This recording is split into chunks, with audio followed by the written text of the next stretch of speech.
Hi, I'm Barb Nangle. I'm the founder and CEO of Higher Power Coaching and Consulting, LLC. I want to welcome you to my podcast, Fragmented to Whole, Life Lessons from 12-Step Recovery. On this podcast, I share my experience, strength, and hope from recovery.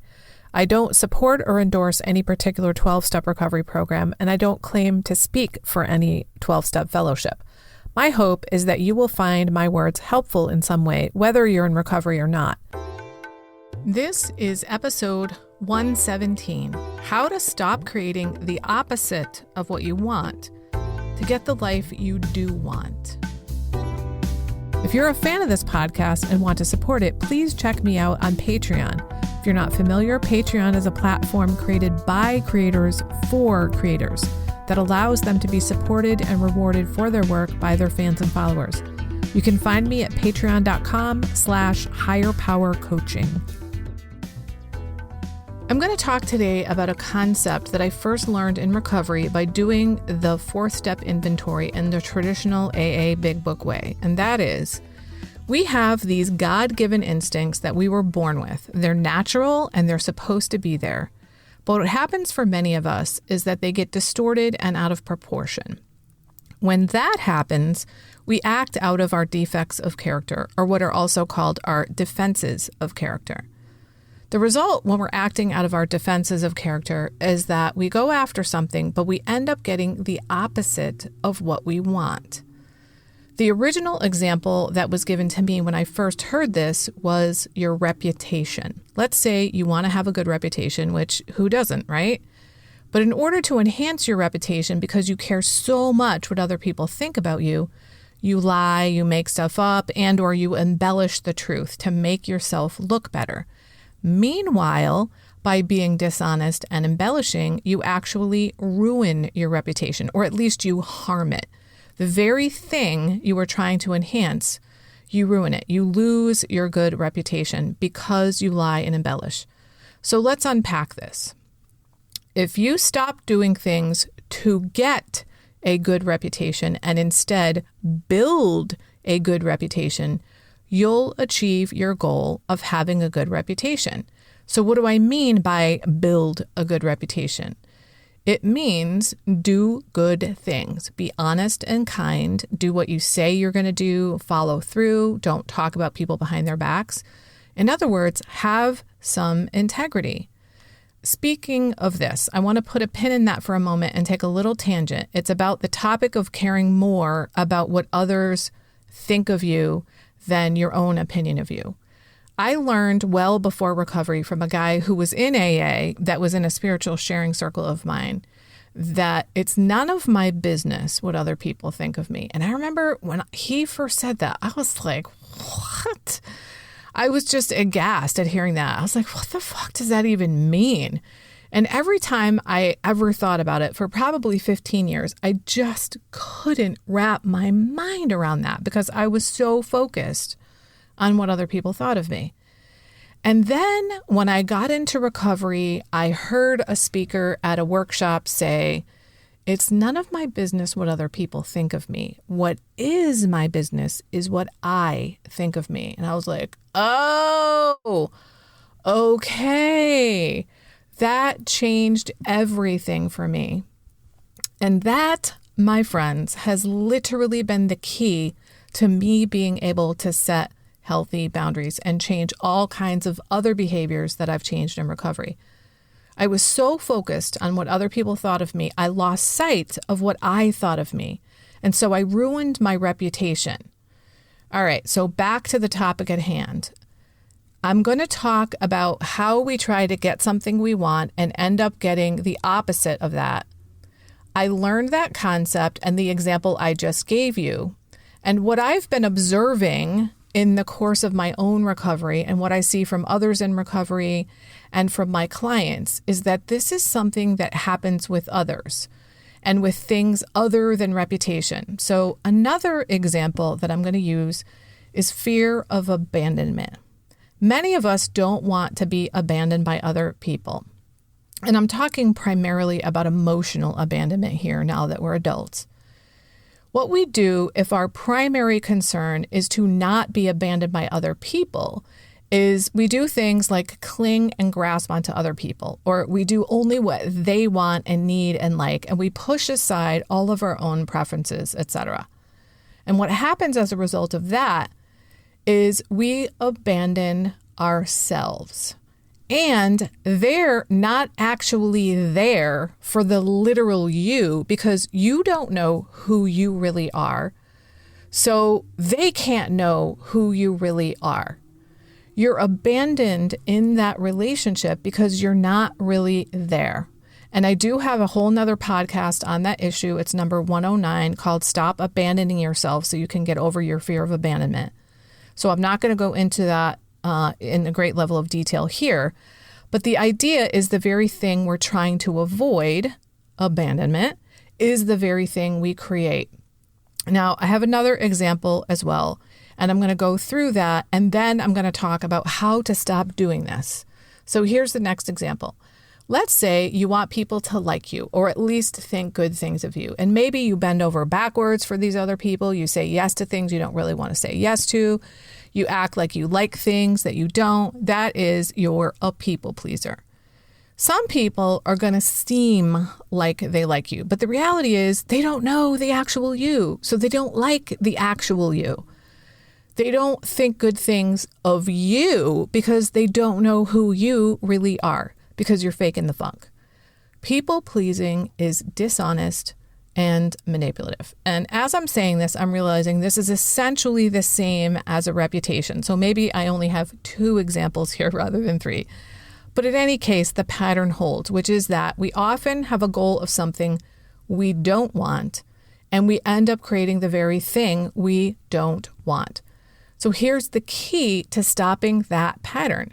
Instead of going after what you don't like or want, which is maybe a bad reputation or abandonment, go after what you actually do want. In other words, keep the focus on you and what you want. What interests you? What do you truly enjoy doing? Who makes you comfortable and is an absolute joy to be with? What do you actually want to be like, rather than what do you want to be perceived as? So it's about being like something, not being perceived as something. In other words, the focus is on you. If you are good and kind, you will ultimately be thought of as a good and kind person.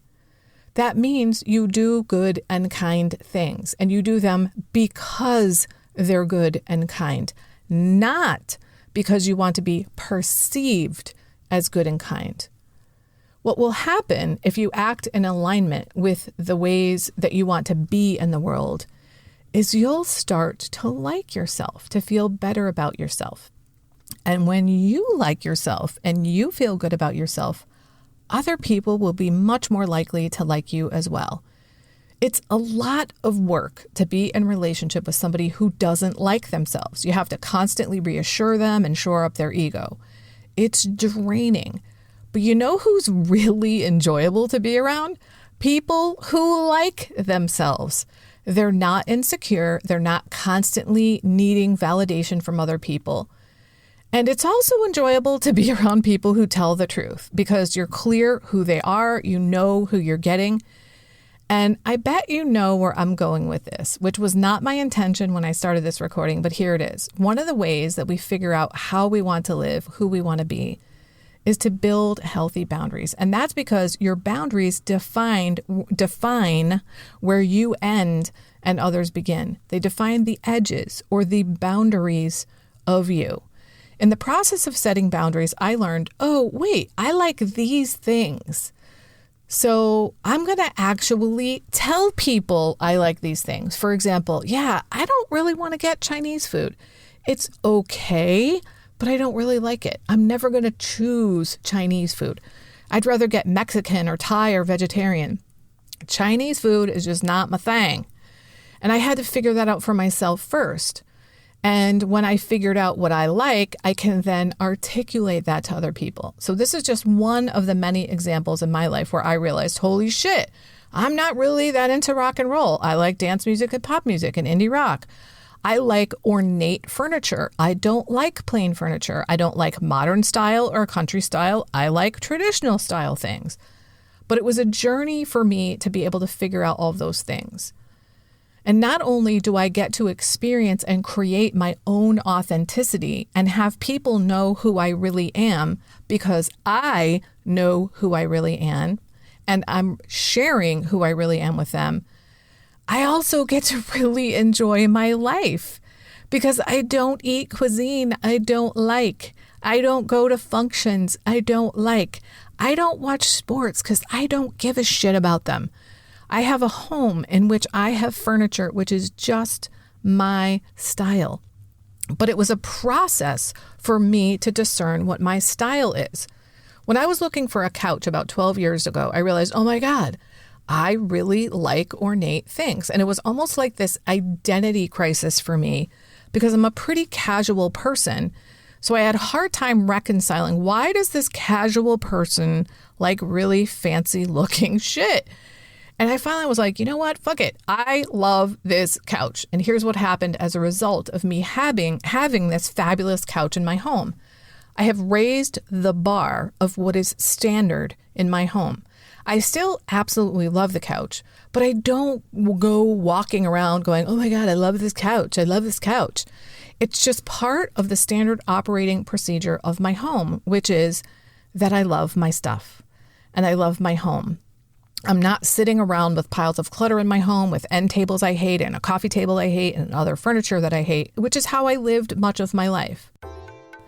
Now I realize that the process of figuring out what I like and don't like and then living that way is the process of building healthy boundaries, which help us get to our authentic self, then live our lives in accordance with our authentic selves. And if you want help with doing that, I'd love to hear from you. You can email me at barb@higherpowercc.com. But to close the loop on all of this, what I'm saying is, in order to get what you really want out of your life, you have to be real. You have to be willing to investigate what you want. And then you have to actually communicate that to other people, which means you have to learn to keep the focus on yourself. That's it for today. If you've been finding this podcast helpful, please consider a donation to ensure I can continue. To choose the level of support that feels right to you, go to patreon.com/higherpowercoaching. Please also review it on Apple Podcasts, like and subscribe to it on your favorite podcast outlet. I'd really appreciate it, and it helps others to find the podcast. Now, if someone in particular came to mind when you listened to this episode, please share it with them.